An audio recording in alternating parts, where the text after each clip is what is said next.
Namaste students, welcome back to your history class that we were studying about the ancient civilization of the world. In the last chapter, in the last class, we have studied about the Egyptian civilization. Where the Egyptian civilization can we find, children? Can you tell me? Yeah, on the river Nile. So today we will study about the next civilization, that is the Mesopotamian civilization. See, here is Mesopotamia where it lies. Let us study about this. So Mesopotamia, children, it is a region of the southwest Asia in the Tigris and the Euphrates river system that benefited, you can see here, two rivers, which has been benefited from the area's climate and geography to hoist the beginnings of the human civilization. Its history is marked by many important inventions that changed the world, including the concept of time, maths, the wheel, the sailboats, the maps, and writings. Mesopotamia is also defined by a changing succession of ruling bodies from different areas and cities that seize the control over a period of thousands of years. Now a question arises, where is Mesopotamia? Mesopotamia is located in the region now known as the Middle East, which includes the parts of Southwest Asia and the lands around the eastern Mediterranean Sea. Ancient Mediterranean Sea. It is a part of Fertile Crescent, an area also known as Cradle of Civilizations. For the number of innovations that arose from the early societies in the region, which are among some of the earliest known the human civilization of the earth. The word Mesopotamia, children, it is formed by from the ancient word meso, meaning between or in the middle of, the Potamus, meaning river, which is situated in the fertile valley between the river Tigris and the Euphrates. The region is now the home to the modern day of Iran, Kuwait, Turkey, and Syria. The ancient let us move on to the ancient Mesopotamia. These scattered agrarian communities was started in the northern part of the ancient Mesopotamian region and spread south, continuing to grow the several thousand of years unit, forming the modern humans that would recognize as cities, which were considered the work of the Sumer people. Europe was the first of these cities, dating back to the around 3200 BCE. It was a mud metropolis built upon the riches brought from the trade and conquest, and featured the public art, gigantic columns, and temples. At its peak, it had the popular of some 50,000 citizens. Sumerians were also responsible for the earliest form of written language, cuneiform, which they kept detailed clerical records, children. So, it was also for the food crops. When we see children, the Sargon was founded in 2340. The Accordion dynasty was the first empire in the Mesopotamia, whose examples of empire building was later followed by the old Babylonian dynasty and the late Assyrian later Assyrian empire. So there were also great cultural exchange between the Mesopotamians and the Elamites and other Iranians who had threatened each other. Mesopotamia still had the prestige at the time of Alexander the Great, but later it was generally a part of the Roman Empire.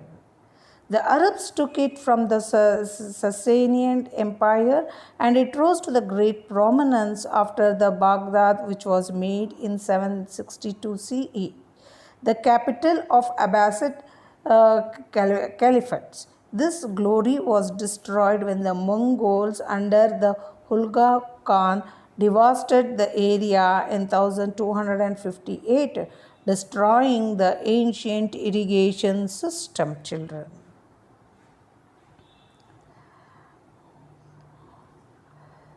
So we can also see that these people started irrigating their land, and it was the West Asian barren land was fertile, and it was fertility of this area that attracted people. Food crops could also be grown with the efforts in the northern hilly tribes, and the southern nomadic tribes of the desert tried to establish control over this area.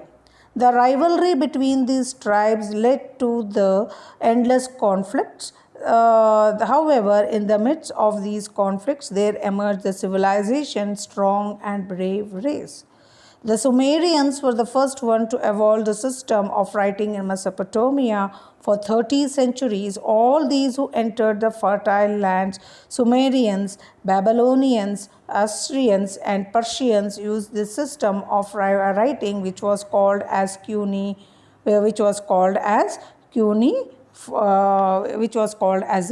cuneiform. You can see here. This is the Sumerian Empire we had. This is the hieroglyphic, this is the cuneiform, the form of writing which was used during this period. Now we will see the early dynastic from 3000 to 2334 BCE. Here from 2334 to 2154 BCE, we had the Accordion or Akkad dynasty. Then we had the Ur-III dynasty, which from 212 to 2004 BCE. Then we had the Old Babylonian, 2000 to 2600. Old Assyrian, 2000 to 1350. Middle Babylonian, 1600 to 1100. Middle Assyrian, 1350 to 1000. Neo-Assyrian 1000 to 612, Neo-Babylonian, that is we had all the dynasties. We had the Chaldean dynasty 625 to 539 BCE, Persian 539 to 331, Hellenistic 312 to 64 CE, Parthian, that Arsadic dynasty 250 BCE to 224 CE, and the Sasanian, which ruled from 224 to 651 dynasty. So these are all the earlier dynastic rule which ruled here. You can see here here we have the we had the Sumerians, we had the Babylonians, which they ruled. This was the region where they had occupied, and the dynasties which ruled. So the central area of civilization of the southern part of the valley between the Euphrates and the Tigris rivers from the olden times, this area had been referred to as the Babylonia. The northern part of the Babylonia was called as Akkad, and the southern part was called as the Sumer. The northern part of the Mesopotamia is known as the Assyria, which was ruled here. So now we will move on to the next topic, that is the hanging gardens. So you can see this was the hanging gardens. The legendary of hanging gardens was created on the banks of the river Euphrates around the 7th century BCE. This is one of the 7 wonders of the world, of the old world, children. It is surprising to note that the Babylonian cuneiform records, which make a mention of the cities, its palaces and walls. You can see the ruins here. Walls are totally silent about the hanging gardens. Most of the scholars are of the view that the king Nebuchadnezzar II was the one who created this. He was the one who created this garden.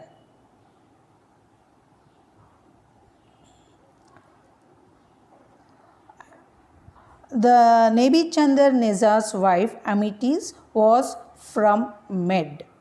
It was said that Nebuchadnezzar got the gardens built in order to console his wife, who was missing the beautiful environment of hills, trees, and flowers from her motherland. Some scholars opine that the gardens were created by the Assyrian queen Ramat. In reality, the gardens did not hang in the air.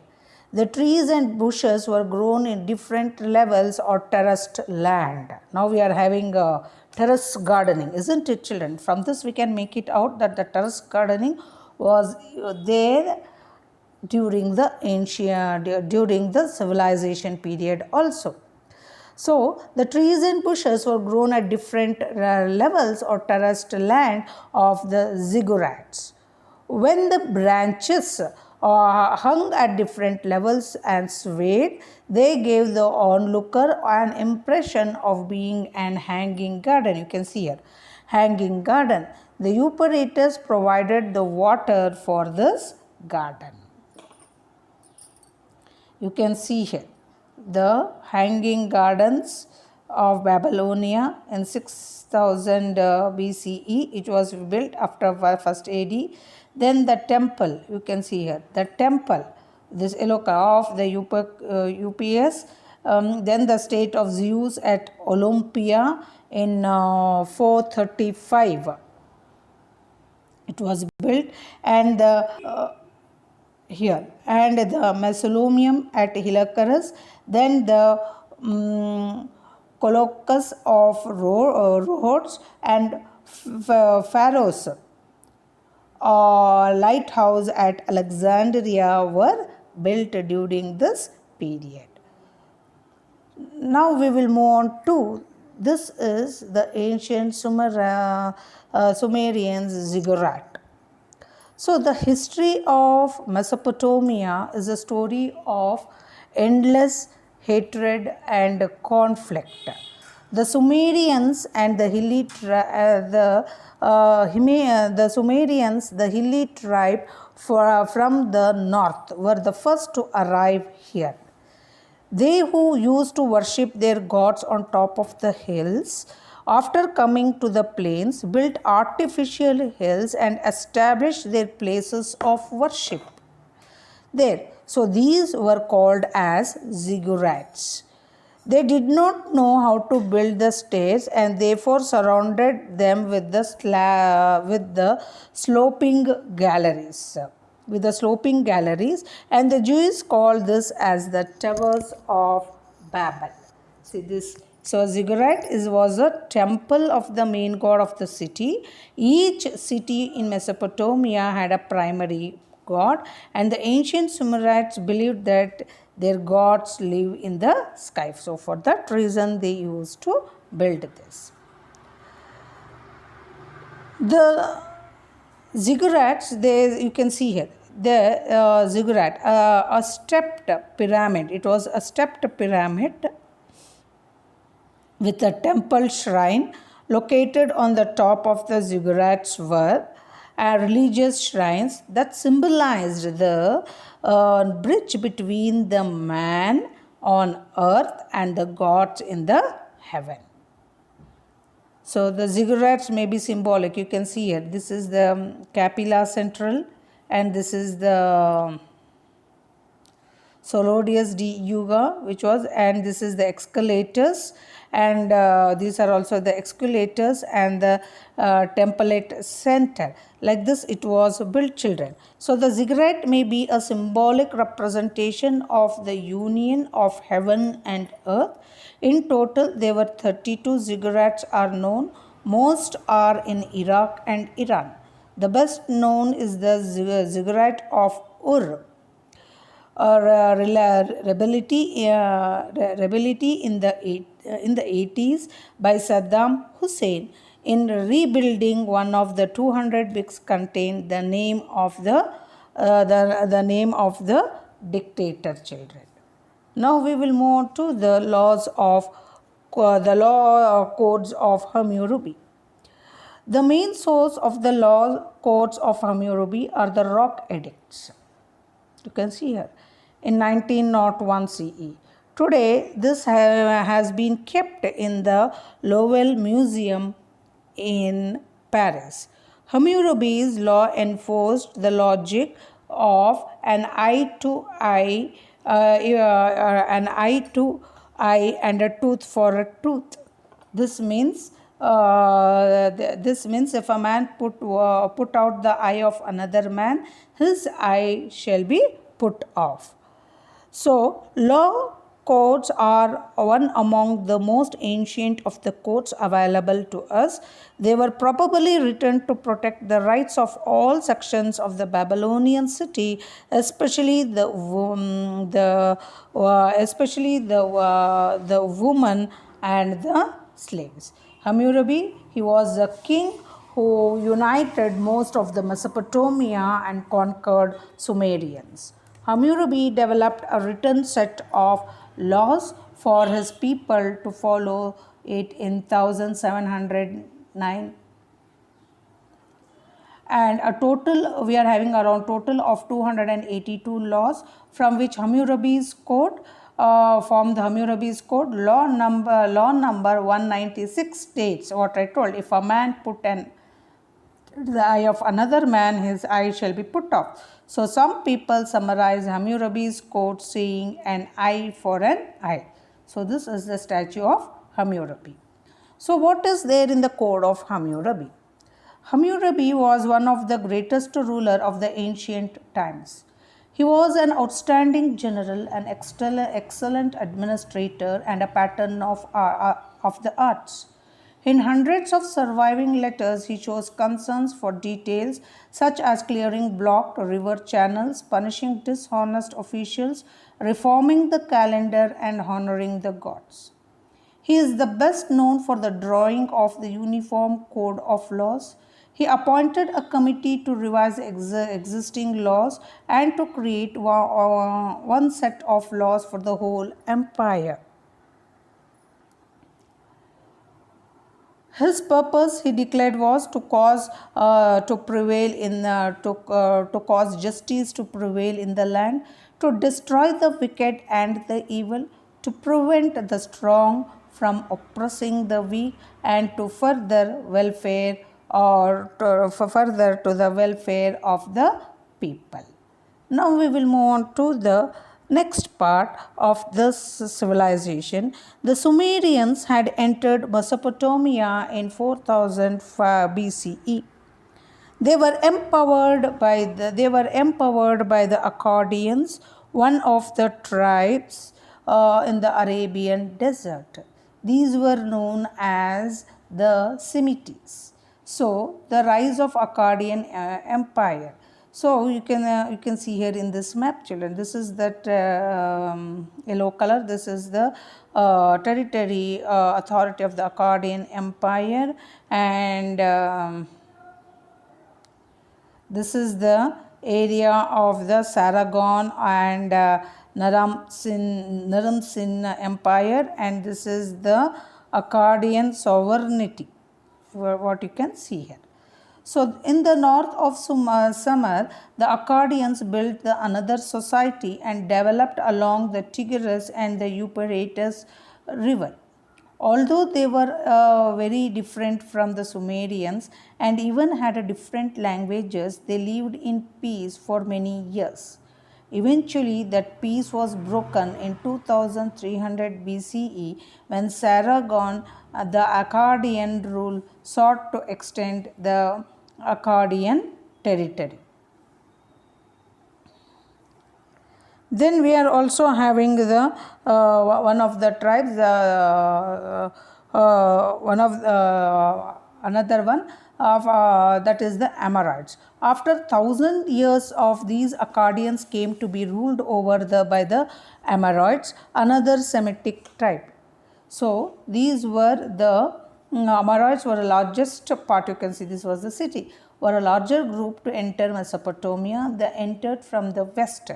They eventually controlled the city of Akkad, changing its name to the after one of their gods. So they built the old Babylonian Empire, children. So the Amoroids, and the most famous king of these Amoroids was Hammurabi. He was Hammurabi. Let us know about the background of Hammurabi. Hammurabi means he was a man of the war. He was the leader of the Amorites or Old Babylonian. He created a new empire in the area that was Mesopotamia by employing a well-disciplined army. Soldiers carried bronze, axes, spears, and daggers. Employed a divide and conqueror method to gain control over the summer and Akkad.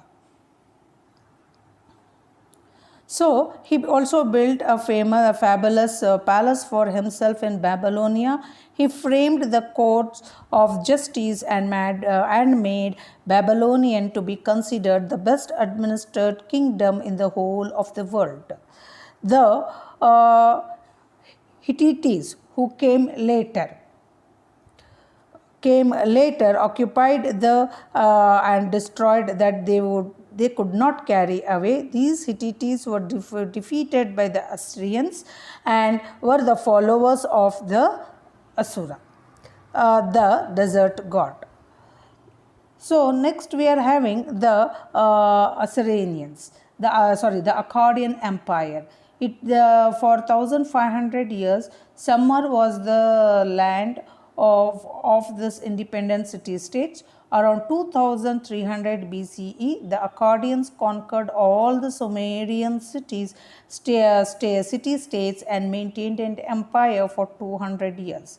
The Sumerian king, Sargon, was a great military leader who ruled for 56 years. Sargon destroyed the walls of his enemies' cities, demanded loyalty from those who served under him, and he was the first king who demanded that his sons rule after his death. So next we are having the Assyrians. The Assyrians, children, they occupied the whole of the West Asia and Egypt till about 7th century BCE and collected taxes from all the people there. Another Semitic tribe, the Chandelas, re-established the Babylonia in the 7th century BCE and developed it into one of the most important capital of that time. Nebuchadnezzar was the greatest king among them. He encouraged the study of science, but the Chaldeans came under the attack of the Persians during the 6th century. 200 years later, Alexander transformed this place of the Semitic peoples into the Greek province. After the rules of the Romans and the Turks who followed Alexander, this civilization declined and turned into wilderness. Children, read the lesson in your textbook. In the next class, we will move on to the next civilization, that is the Chinese civilization. Thank you, children.